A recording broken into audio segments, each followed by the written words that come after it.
আসসালামু আলাইকুম ভিউয়ার্স, আশা করি সবাই ভালো আছেন। তো এই যে দেখুন, আমি আজকে এখানে লাল শাক রান্না করব। তো লাল শাক কীভাবে ভাজি করি আমি সেটা দেখুন।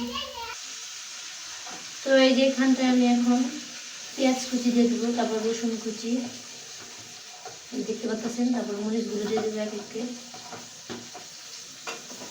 তো এগুলাকে আমি এখন ভাজবো।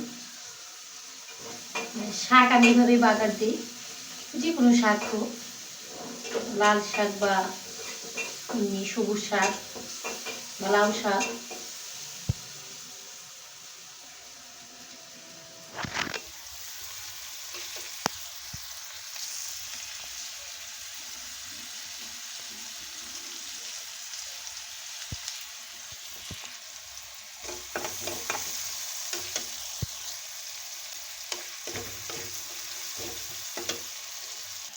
তো এই যে এখানটায় আমি কাঁচকলা কেটে ভালো করে ধুয়ে নিয়েছি আগেই।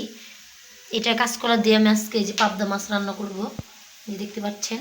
আর এই যে পেঁয়াজের কালি, তো পেঁয়াজের কালি কার কার পছন্দ বা ফেভারিট এটা অবশ্যই জানাবেন। তো পেঁয়াজের কালি দিয়ে আজকে আমি ডিম ভুনা ডিম ভেঙে দিয়ে ভাজি করব এটাকে। অনেকগুলো কেটে নিয়েছি, আর এই পাশটা আরও কতগুলো আছে এই যে দেখতে পাচ্ছেন। তো এগুলোকে আজকে আমি এই প্রথম ভাজি করব, দেখি কেমন টেস্ট হয়। আর যে এখানে ধনে পাতা কুচি করে রেখেছি দেওয়ার জন্য। তো চলুন, এই যে আমার শাক ভাজা অলমোস্ট রেডি।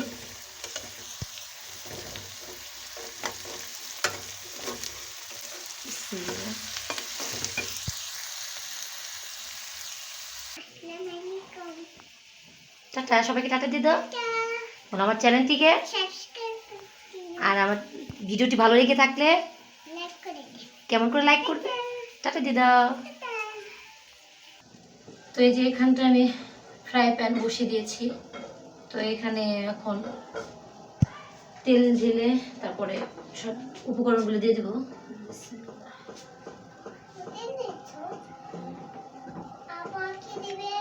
এখন এখানে দিয়ে দিব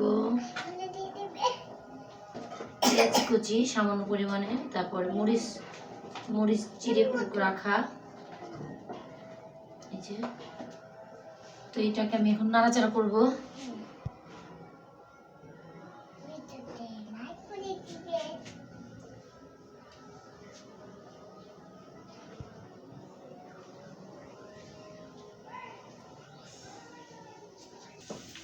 স্বাদ মতো লবণ, মরিচ গুঁড়ো হালকা পরিমাণ দিয়ে দিলাম, এই যে হলুদ গুঁড়ো। এখন দিয়ে দেবো এই যে আমার নিজের তৈরি করা মশলা। তো একটাকে এখন আমি নাড়াচাড়া করে নেব।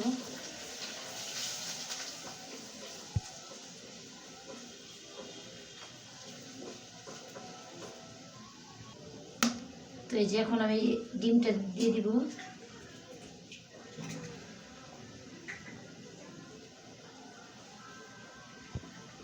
তো এটাকে আমি এখন ভালো করে দিয়ে নেড়ে চেড়ে তারপরে আমি ওই পেঁয়াজ কুচি পেঁয়াজের কালিগুলো দিয়ে দিব।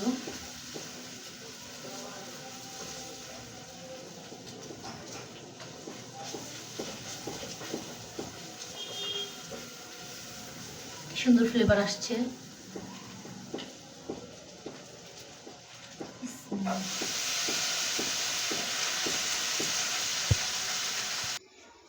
তো আর কে কে এই জিনিসটা খেয়েছেন শীতের দিনে মুড়ির সাথে জিলাপি, অনেক অনেক ভালো লাগে আমার।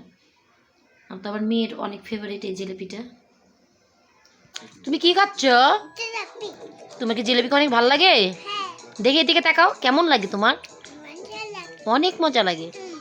আসসালামু আলাইকুম ভিউয়ার্স, সবাই ভালো থাকবেন আর আমার চ্যানেলটিকে সাবস্ক্রাইব করে দিবেন।